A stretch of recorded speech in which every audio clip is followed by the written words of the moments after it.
Quelque chose d'inimaginable est en train de se produire aux États-Unis. Les files de voitures devant les drive-in ont disparu, les enseignes lumineuses s'éteignent peu à peu, et l'odeur familière de friture s'efface des rues américaines. De New York jusqu'au Nevada, des restaurants autrefois bondés ferment leurs portes à une vitesse que le pays n'avait pas connue depuis des décennies. Les prix ont explosé, les salaires stagnent, et les familles qui comptaient sur ces repas rapides et bon marché ne peuvent plus se les permettre. Derrière chaque pancarte, fermée, se cache une promesse brisée, celle d'une nourriture abordable et toujours disponible. Mais en 2025, cette illusion s'effondre. Voici l'histoire des géants qui tombent, la chute de l'empire du fast-food américain. Numéro 10, TGI Fridays. La disparition de l'une des chaînes de restauration les plus emblématiques des États-Unis n'est plus une rumeur. Elle se déroule sous nos yeux. TGI Fridays, symbole des repas conviviaux et des fins de journée entre collègues, traverse la période la plus sombre de son histoire récente. Au début de l'année 2025, la direction a confirmé la fermeture de plus de 180 établissements à travers le pays, entraînant la perte de près de 7000 emplois en seulement 4 mois. Ces restaurants n'étaient pas situés dans des zones isolées, mais dans des centres commerciaux très fréquentés, autrefois animés de familles et de groupes d'amis. Aujourd'hui, ces parkings sont à moitié vides, et les enseignes clignotantes ne sont plus que le souvenir d'une Amérique révolue. Les ventes ont chuté de 22% par rapport à 2019, et le revenu moyen par établissement est passé sous la barre des 1,4 million de dollars, un record historique à la baisse. La hausse vertigineuse du coût des aliments, estimée à plus 40% depuis 2020, combinée à l'explosion des salaires, a détruit les faibles marges du groupe. Un burger qui coûtait 9,99 $ se vend désormais 15,49 $. Ce n'est plus seulement de l'inflation, c'est un cri de détresse. Étranglés par le coût du logement, des voitures et des soins médicaux, les consommateurs ont tout simplement arrêté de venir. D'après US Restaurant Analytics, la fréquentation des restaurants dits casual dining a chuté de 11,6% en un an, et Fridays subit de plein fouet cette dégringolade. En coulisses, la situation est tout aussi alarmante. Plus de 30 franchisés ont demandé à restructurer leurs dettes ou à suspendre temporairement leurs activités, citant des loyers intenables et une fréquentation en berne. Même les célèbres happy hours sont devenus un gouffre financier, les jeunes préférant désormais les options à emporter ou les plats livrés à domicile. Ironie du sort, la marque qui avait inventé le concept du restaurant convivial américain dans les années 1970 est aujourd'hui étouffée par le marché qu'elle a contribué à créer. Mais ce qui choque le plus, c'est le changement de perception. TGI Fridays n'est plus ce lieu de fête abordable où l'on célébrait un anniversaire, un rendez-vous ou une promotion. Les analystes estiment que la marque a perdu sa signification culturelle. La classe moyenne, son cœur de clientèle, s'effrite à vue d'œil. En 2019, les Américains mangeaient dehors en moyenne 5,3 fois par mois. En 2025, ils n'en sont plus qu'à 2,7. TGI Fridays n'est donc pas simplement un restaurant en difficulté, c'est le miroir d'une Amérique moyenne en voie de disparition. La chute de cette enseigne symbolise la fin d'une époque, celle où l'on pouvait encore se permettre un moment de plaisir simple autour d'un repas. Numéro 9, Hooters. Peu de marques ont été aussi reconnaissables ou aussi controversées que Hooters. Véritable icône de la restauration américaine, cette chaîne valait autrefois 1,2 milliard de dollars. C'était un lieu à part, des ailes de poulet épicées, de la bière bien fraîche, et une atmosphère qui respirait une certaine nostalgie américaine. Mais en 2025, ni les néons oranges ni les uniformes emblématiques ne peuvent dissimuler la réalité. Hooters s'effondre. En juin 2025, l'entreprise s'est placée sous la protection du chapitre 11 pour faillite, annonçant la fermeture de plus de 150 restaurants aux États-Unis. Presque la moitié de son réseau national a disparu en moins d'un an, laissant 6000 employés sur le carreau. La crise ne se limite pas à la finance, elle est aussi culturelle, générationnelle, économique. Hooters prospérait à une époque où sortir dîner représentait un plaisir, pas un luxe. Aujourd'hui, avec des loyers en hausse de 25%, des courses alimentaires plus chères de 21% et une dette sur carte de crédit dépassant 1,4 trillion de dollars, les Américains réduisent d'abord leurs dépenses plaisir. Les ventes des restaurants de type bar sportif et grillades ont chuté de 17% au deuxième trimestre 2025. Même les habitués reconnaissent qu'ils ne peuvent plus justifier des ailes à 16 $ ou des pichets de bière à 9 $. Le constat économique est encore plus dur. Le revenu moyen par restaurant est tombé sous la barre du million de dollars, contre 1,7 million en 2016. Les applications de livraison ont grignoté la clientèle sur place, tandis que le taux de rotation du personnel, dépassant les 90% par an, a détruit toute cohérence de service. Les franchisés, eux, croulent sous près de 180 millions de dollars de dettes cumulées envers leurs bailleurs et fournisseurs, forçant des fermetures massives en Floride, au Texas et en Géorgie, des bastions historiques de la marque. Mais Hooters souffre aussi d'un décalage d'image. Les nouvelles générations privilégient des lieux neutres, sains et inclusifs, loin du concept de bar festif à l'ancienne. Les tentatives de modernisation, comme les mini-restaurants Oudswings, n'ont pas réussi à séduire le public. Sur Internet, l'intérêt s'effondre. Les recherches Outernear me ont chuté de 58% depuis 2020. Derrière ces chiffres se cache une vérité plus large. Le modèle de détente et d'évasion que représentait Outer n'a plus sa place dans une société obsédée par le coût de la vie. Le déclin de l'enseigne n'est pas seulement économique, il traduit une mutation culturelle. En 2025, l'Amérique ne cherche plus à s'évader autour d'un repas festif. Elle tente simplement de tenir jusqu'à la fin du mois. Numéro 8, Taco Bell. Pendant des décennies, Taco Bell a été le roi incontesté des nuits américaines. Rapide, pas cher et toujours réconfortant. Mais la cloche qui sonnait autrefois dans plus de 7000 restaurants du pays résonne désormais de plus en plus faiblement. En 2025, la chaîne traverse sa pire crise depuis une génération. Plus de 400 établissements jugés peu rentables ont fermé, surtout dans les banlieues et les villes universitaires.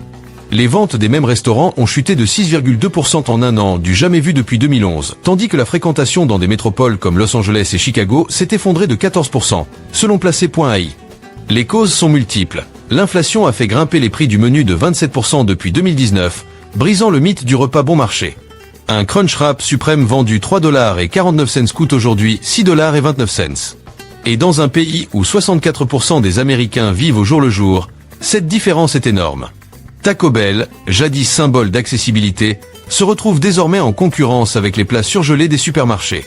Son public principal, jeunes adultes et travailleurs de nuit, est le plus touché par la flambée des loyers et l'endettement croissant. Les ventes réalisées entre 21h et 2h du matin, autrefois la période dorée de la marque, ont plongé de 19%. Et avec l'essence dépassant souvent les 4$ le gallon, les commandes en livraison bouées de sauvetage pendant la pandémie se sont effondrées de 30%. Les franchisés s'enlisent dans les dettes, factures d'électricité qui explosent, salaire dépassant 17$ de l'heure pour les cuisiniers et marge en chute libre. La société mère a vu son taux de rentabilité fondre de 22% à 13% en moins de 2 ans. Même la stratégie d'innovation, avec ses nouveautés régulières, ne suffit plus à ramener les clients. Mais la symbolique dépasse la simple baisse des ventes. Taco Bell représentait pour beaucoup le dernier repas plaisir encore abordable. Ce fameux menu à 5$, qui donnait un sentiment de liberté, coûte désormais 8,49$. Et les Américains, épuisés, refusent de suivre. Sur TikTok, des vidéos comparant les anciens prix aux nouveaux deviennent virales et expriment la colère d'une génération. En 2025, la chaîne qui incarnait la joie simple des nuits américaines s'éteint lentement. Car désormais, pour beaucoup, le fast-food n'est plus une échappatoire. C'est un luxe que l'Amérique n'a plus les moyens de s'offrir. Numéro 7, Sweetgreen. Autrefois présenté comme l'avenir de la restauration saine, Sweetgreen fait aujourd'hui face à une réalité brutale. L'Amérique n'a plus les moyens de payer pour de la laitue de luxe. En 2025, l'empire des salades, qui promettait autrefois de la nourriture intègre, est désormais noyé dans le rouge. Les ventes à magasins comparables ont chuté de 7,2%, et plus de 40 restaurants ont fermé leurs portes depuis le début de l'année. Les investisseurs, qui voyaient autrefois en Sweetgreen le prochain Chipotle, assistent impuissants à la dégringolade de son action, tombée sous la barre des 10$, loin du prix d'introduction de 52$ en 2021. Mais l'histoire de Sweetgreen dépasse les simples chiffres. Elle illustre la fragilité du modèle économique du bien manger moderne. Une salade facturée 9,95$ il y a quelques années coûte désormais en moyenne 15,29$, certaines adresses dépassant même les 17$. Ajoutez une boisson, et votre déjeuner avoisine les 20$ dans un contexte où le salaire hebdomadaire médian permet d'acheter 20% de nourriture en moins qu'en 2020. L'équation ne tient plus. Les millénials et la génération Z, autrefois fidèles à la marque, se tournent désormais vers des repas à emporter moins chers ou renoncent tout simplement. Les commandes en livraison ont chuté de 28%, et la fréquentation en salle s'est effondrée de 18%, selon les chiffres du deuxième trimestre. En interne, la situation est tout aussi inquiétante. Le taux de rotation du personnel atteint 92% par an, et les pertes liées au gaspillage alimentaire inévitable avec des ingrédients périssables de gamme ont bondi de 30%. Chaque fermeture coûte une fortune. Les dépenses d'aménagement de chaque restaurant dépassent souvent 1,2 million de dollars. Même le projet de cuisine automatisée Infinite Kitchen, censé réduire la dépendance à la main-d'œuvre, n'a pas réussi à enrayer l'hémorragie. Mais au-delà des chiffres, c'est la perception même de la marque qui s'est retournée. Sweetgreen incarnait jadis la réussite. Manger local, bio et équilibré, c'était un signe de succès. En 2025, ce symbole est devenu un marqueur d'exclusion. Dans un pays où 42 millions d'Américains dépendent des bons alimentaires, des salades à 17$ apparaissent comme une provocation. Pour les analystes, Sweetgreen est désormais le canari dans la mine de charbon du secteur LC Premium. La preuve que les enseignes de gamme sont extrêmement vulnérables quand la classe moyenne s'effondre. Le déclin de Sweetgreen ne parle pas seulement de choux trop cher, il reflète une vérité plus profonde, celle d'une Amérique où mener une vie saine est devenue un luxe réservé à une minorité. Numéro 6, Chipotle Mexican Grill. On pensait Chipotle à l'épreuve des crises. Cette enseigne incarna longtemps la réussite du fast casual, transformant le burrito en phénomène culturel. Mais en 2025, même ce géant en acier inoxydable montre des fissures. Pour la première fois depuis 10 ans, les ventes à magasins comparables ont reculé de 4,5%, tandis que la fréquentation dans les grandes métropoles a chuté de 12% sur un an. Selon les analystes, le panier moyen par client dépasse désormais 14,80 $, soit une hausse 35% supérieure à l'inflation, ce qui pousse les clients les plus sensibles au prix à s'éloigner. L'entreprise a discrètement fermé 75 établissements jugés peu rentables, situés surtout dans des banlieues touchées par les licenciements et la flambée du coût de la vie. Le cœur du problème, c'est le pouvoir d'achat. Il s'est évaporé. Les revenus n'ont progressé que de 3%, alors que le prix des denrées a bondi de 21% depuis 2021. Un burrito bowl facturé 8,50 $ coûte aujourd'hui plus de 12 $, et si vous ajoutez du guacamole, la note grimpe à 16 $. Pour une famille de 4, cela représente 64 $, soit l'équivalent d'une virée complète au supermarché. Autrefois perçue comme une alternative saine et abordable, la marque est désormais considérée par beaucoup comme un fast casual de luxe. Et les coûts internes n'arrangent rien. Dans des États comme la Californie ou New York, le salaire horaire minimum atteint 16 à 18 $, pendant que les prix de l'avocat et des protéines ont augmenté de 40%. Les marges bénéficiaires sont tombées de 22% à 14% en 2 ans. Même les partenariats de livraison, censés simplifier la vie des clients, se retournent contre l'entreprise. Les commissions absorbent jusqu'à 30% du chiffre d'affaires par commande. La communication de Chipotle, centrée sur la durabilité et le commerce éthique, semble désormais déconnectée d'un pays où une grande partie de la population lutte simplement pour joindre les deux bouts. Son public principal, les professionnels de la classe moyenne, est étranglé entre la hausse des loyers et le retour des remboursements de prêts étudiants. Et face à des concurrents comme Qdoba ou Moës, moins chers, le message haut de gamme responsable ne convainc plus. Ce qui s'effondre ici, ce n'est pas qu'une marque, c'est un symbole. Chipotle incarnait l'Amérique moderne, dynamique et confiante. En 2025, elle illustre au contraire la fragilité d'un pays où même les success stories se brisent quand la base économique vacille. Pour beaucoup, ce burrito autrefois parfait a désormais un goût amer, celui de l'inflation. Numéro 5, KFC. Pendant des décennies, Kentucky Fried Chicken a incarné le réconfort à l'américaine, le goût de la tradition, servi dans un seau rouge.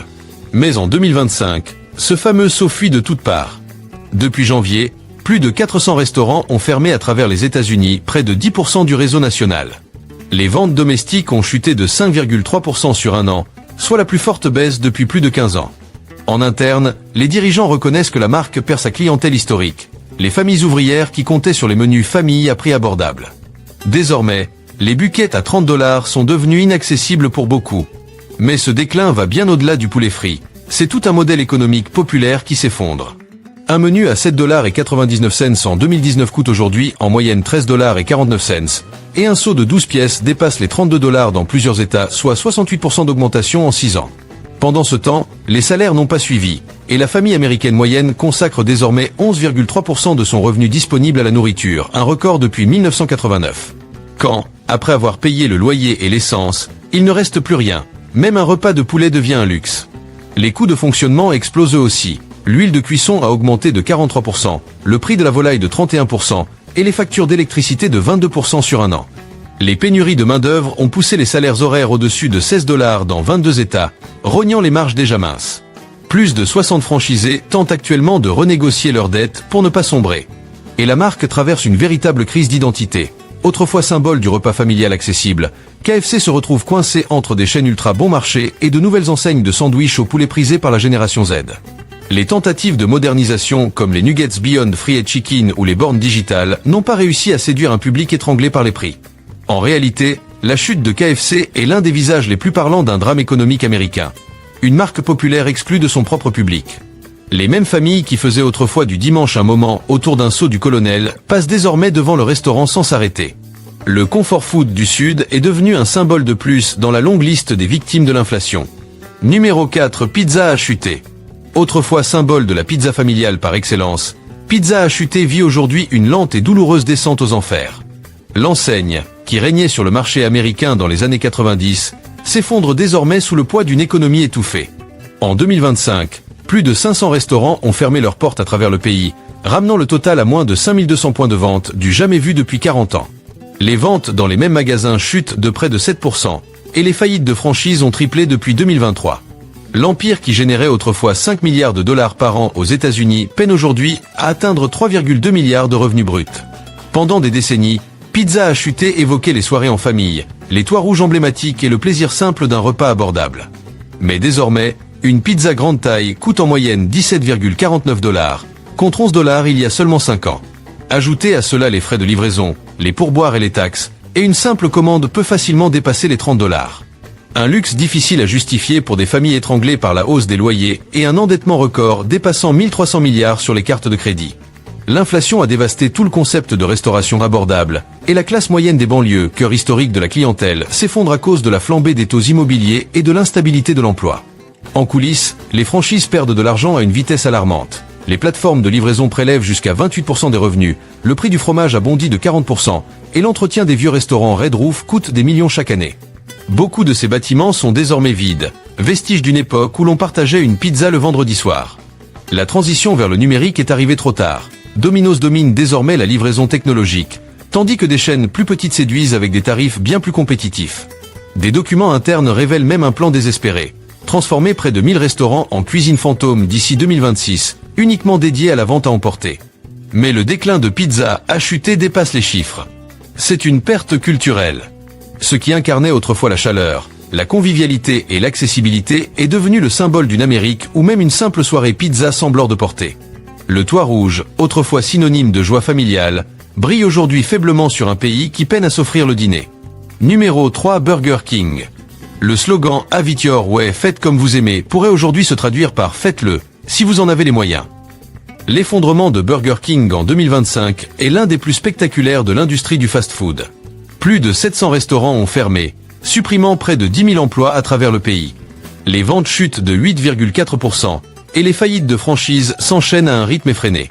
Autrefois numéro 2 derrière McDonald's, Burger King risque désormais de sortir du top 5 des grandes chaînes américaines. Les chiffres sont implacables. Les prix du menu ont grimpé de 32% depuis 2020, tandis que la fréquentation a chuté de 18% en un an. Un menu Whopper coûte désormais 12,59 $, contre 7,99 4 ans plus tôt, une différence qui, pour beaucoup, équivaut à sauter un repas. Même les offres duo à 5 $ ont échoué, les clients estimant qu'il n'y a plus rien de valeur dans ces menus dits économiques. La dette du groupe dépasse les 11 milliards de dollars, et les marges moyennes des franchises tombent sous les 5%, bien en dessous du seuil de rentabilité.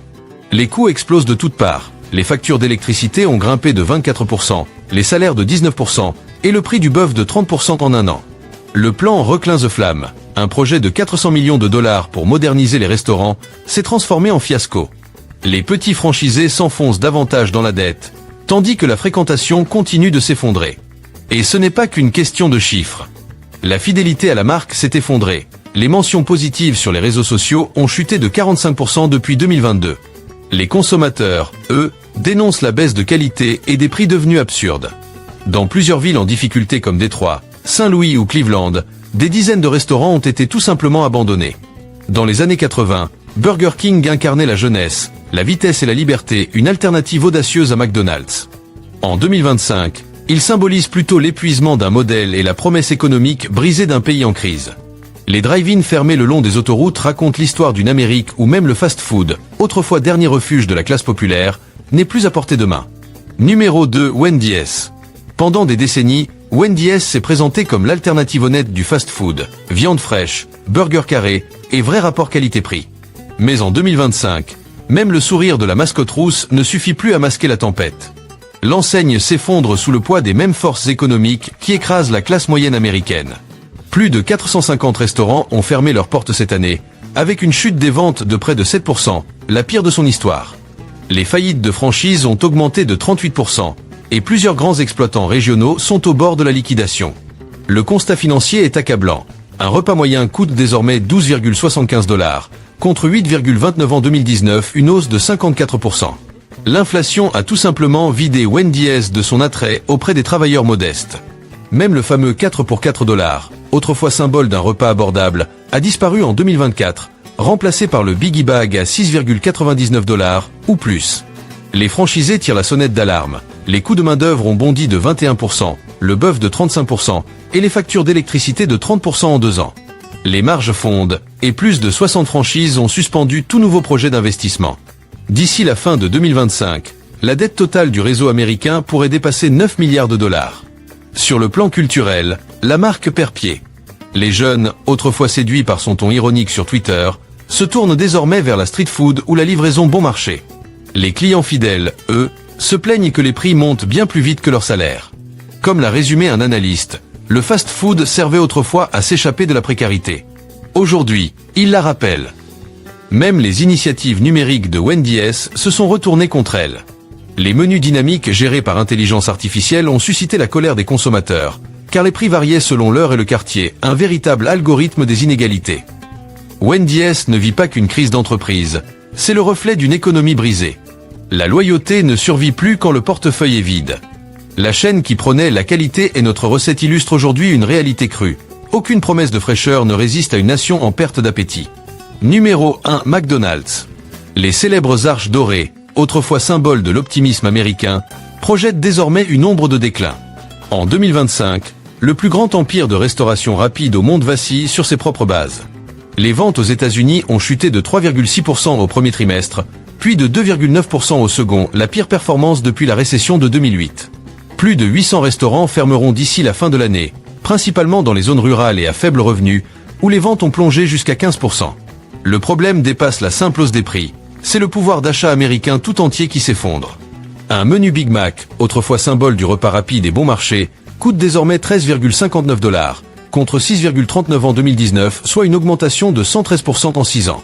Le fameux dollar menu n'existe plus. Aujourd'hui, il n'y a presque rien en dessous de 3 $. Les clients sont furieux, la fréquentation recule de 14% et la réputation de McDonald's comme repas pour tous s'est envolée.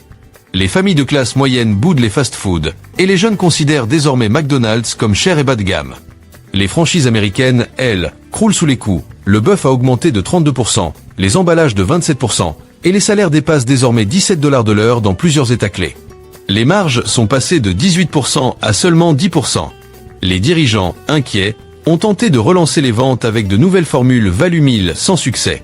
Les investissements massifs dans les bornes automatiques et la numérisation des drive-in ont même empiré la situation, provoquant des pannes et une expérience client frustrante. Les hashtags comme #MCBroken se multiplient sur les réseaux, symbole d'une marque déconnectée de la réalité. Mais au-delà des chiffres, c'est un effondrement émotionnel. McDonald's n'était pas qu'un restaurant, c'était une institution américaine, les anniversaires, les pauses déjeuner, les voyages en famille. Aujourd'hui, cette lumière familière s'éternit. La chute de McDonald's raconte celle de la classe moyenne américaine elle-même. Quand même le Big Mac devient un luxe, c'est le signe qu'un pays tout entier a perdu sa promesse.